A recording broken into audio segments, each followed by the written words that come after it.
Hello, people. My name is Detroit Miracle / Corey Gerard, and I'd like to welcome you all to Monster Wars. This is an exciting story that I plan on reading for all of you. It is one of my best, and it is part 2 of the story called The Golden Fairy Lanae Pervy and Her Fairy Corpse Adventure. Yes, and this is part 2. So sit back and enjoy, people. Now, Freddy Krueger's daughter, Maggie, is shown sitting at her therapist's desk at work. She then has a flashback which shows Maggie fighting her father. This lady then puts a pipe bomb in his abdomen by stabbing him with it, and then he blows up.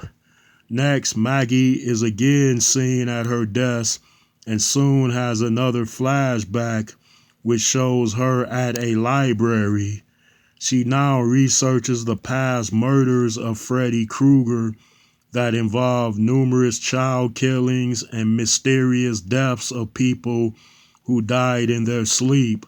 But Maggie Burnham is only focusing on those type of slayings which happened in Springwood, Ohio.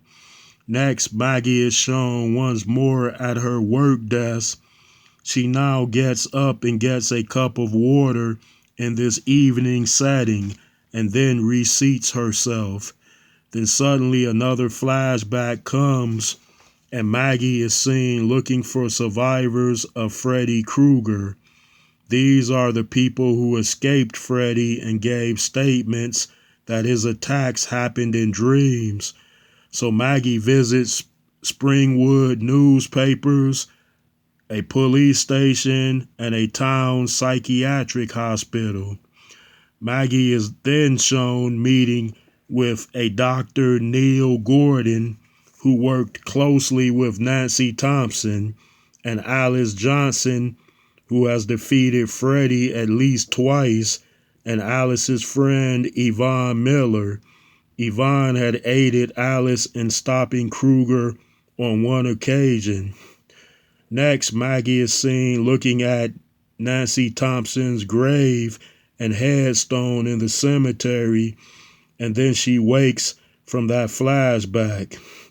This good daughter of Freddy now types in all dream controlling ways on her desktop computer.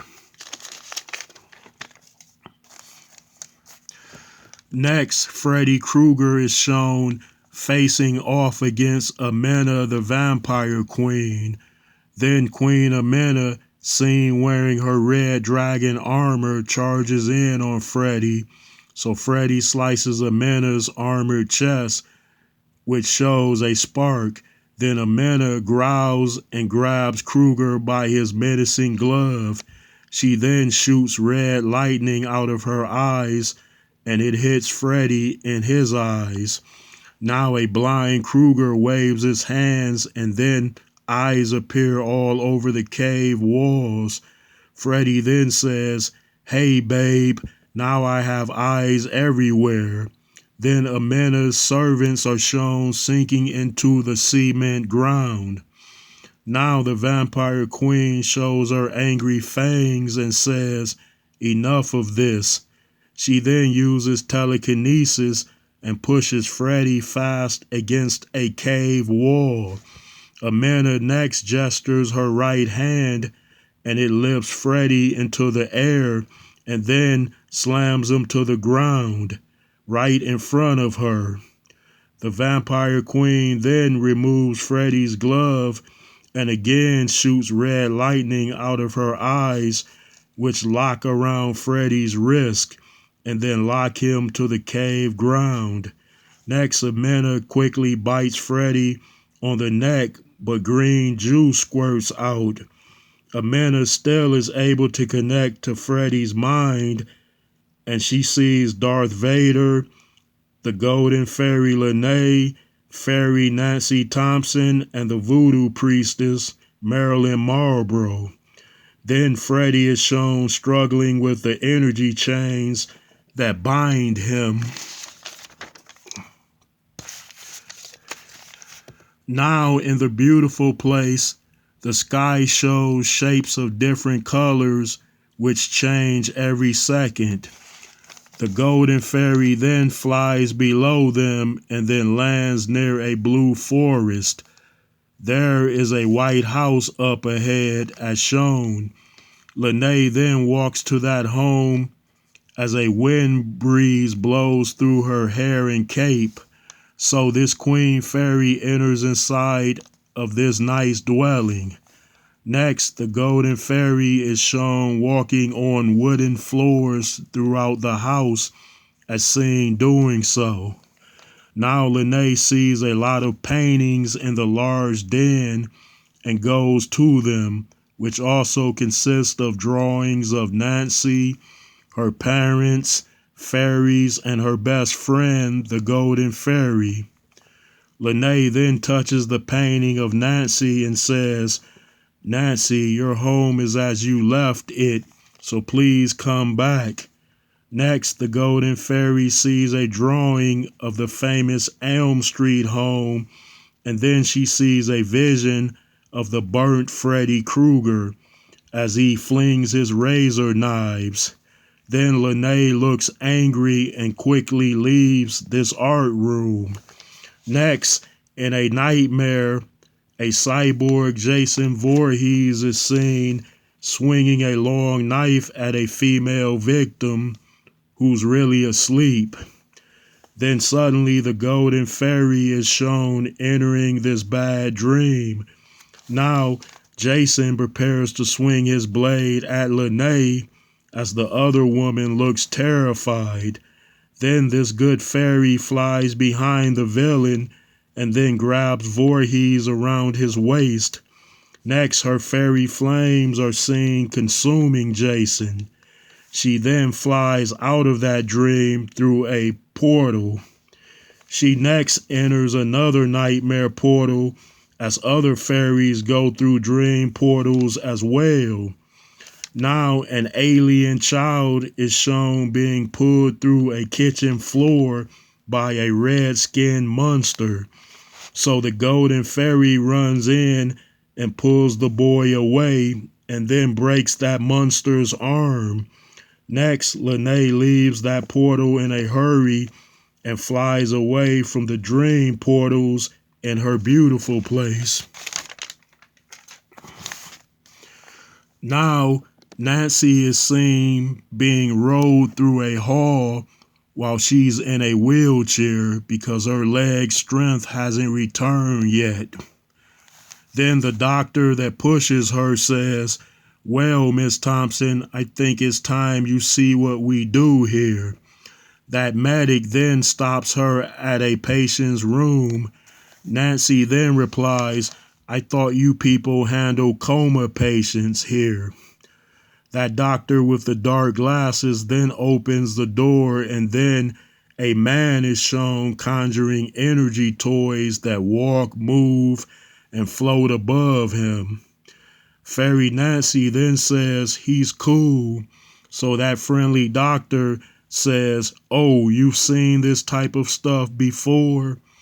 Then Nancy replies, "Well, energy manipulation is a common power for us fairies." The doctor next says, "Then let's continue," and rolls Miss Thompson out of that room. Next, they arrive at another patient room. Then Nancy sees a young lady climb through a big screen TV and then becomes a part of the show. Nancy and her guide are next shown entering one more room and sees a Native American girl with sparkle golden eyes. So Nancy says, "Wow, she looks like our golden fairy." That helper medic then replies, "Who?" Then Nancy responds, "I meant she reminds me of my friend Lanae." Next, the motion speeds Nancy to an end room and she enters with help, of course. Now she sees a bald guy make 3 copies of himself as he's seen meditating in a seated way. Now suddenly the good fairy is seen being pushed in a hallway again. Then her kind guide says, "Well, Miss Thompson, are you enjoying this tour?" Nancy now replies, "Yes, your hospital patients are amazing, and scary dream adventures make me feel at home here." Next, that doctor says, "Oh, this is more than just a hospital, and this room should interest you." He then opens a black door, and Nancy sees a woman controller of dreams who now does so and shows it on a monitor screen, which plays back her dream experiences in which are under her control. Nancy now looks shocked and notices the dreamer's censer head crown. Now, both Darth Vader and his Emperor are seen standing in front of a ritual bowl. These 2 Sith Lords are wearing dark hoods. Yes, Vader isn't wearing his helmet nor chest armor, but he does have a mask covering on his face and nose. His master then shoots force lightning out of his hands and into the ritual bowl, which sits on a stand. Then Darth Sidious, the Emperor, says, "I have a surprise for you, Lord Vader." Then Vader replies, "What do you mean, my master?" Then a red royal guard is seen removing a covering on something, and then a new Darth Vader prototype armor suit is shown. Now suddenly the ritual bowl energy turns red, and then the Emperor lifts the red energy up with his Sith enchantments and next sends it to the Vader suit prototype. Now Darth Vader's eyes are shown glowing yellow as his new armor is heard activating. Then the Emperor says, "Lord Vader, your new life preserver is attuned to the dark side itself, so it will give me a live viewing of what you are doing from now on." This new Vader armor looks like an advanced upgrade which has bonded with the energy mutation. Now a brunette-haired woman is shown rolling out a rug in her den that has voodoo designs or markings all over it. This lady is seen from an upward view which looks down on her body, but only her hair and back portions are visible now. Then an up close of her face is shown, and it's Marilyn Monroe, the voodoo priestess. So Marilyn puts a newspaper clipping on that rug which says, "The famed rapper actor Tupac Amaru Shakur was killed in Las Vegas on September 13, 1996. Next, this priestess lays a large photo of Tupac near the newspaper article, along with one of his written poems.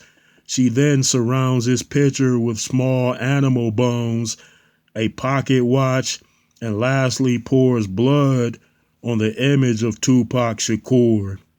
Now, wind is seen blowing in Marilyn's head as the whites of her eyes now turn to blood red. The voodoo priestess sets a resurrection spell while at a knelt position as seen doing so. And then the light of life covers that rug as well as items that's placed there. Marilyn next stands up and sees a figure climb up through the brightness. Then suddenly a blue-winged angel is also seen coming through the light, and it grabs the mystery person. Next, a horned demon emerges from a near dark hole and grabs the bald black guy around his waist. So Marilyn waves a hand and says, "Unwanted, be gone," and portals vanish. Now suddenly the angel and demon are seen being pulled into their regions as Marilyn pulls Tupac away from them. Next, the light portal and dark one are seen closing.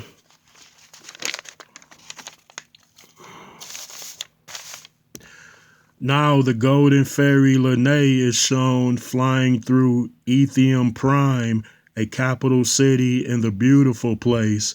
She now flies past a huge view screen coin which keeps changing its face. She next passes the Grand Art Institute that is comprised of gold reflective chrome. Then Lanae is shown landing at her pyramid-shaped beach home. The golden fairy enters through an opening at the pyramid's top after it opened for her. Lanae now sits on her bed and tries to contact Nancy. Lanae's eyes are seen glowing of golden fairy magic. Now a split screen shows the fairies Lanae and Nancy.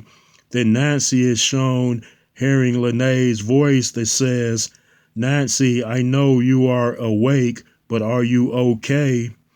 Then Lanae is seen hearing Nancy say, "Fairy Queen, I am all right, and apparently I'm alive and well as I always was the whole time. Oh, did you know anything about that?" Then the golden fairy says, "Nancy, you were happy in our beautiful place, so I didn't want to burden you with that news because I wasn't sure you'd ever wake up. Anyway, are you able to come home?" Nancy then replies, "Well, I'll find that out as soon as I go back to sleep, Fairy Queen. So please don't give away my fairy job." Then Lanae smiles and says, "Your job will be waiting on you minus the paid vacations." Yeah, well, folks, stay tuned for part 3 of this exciting epic story.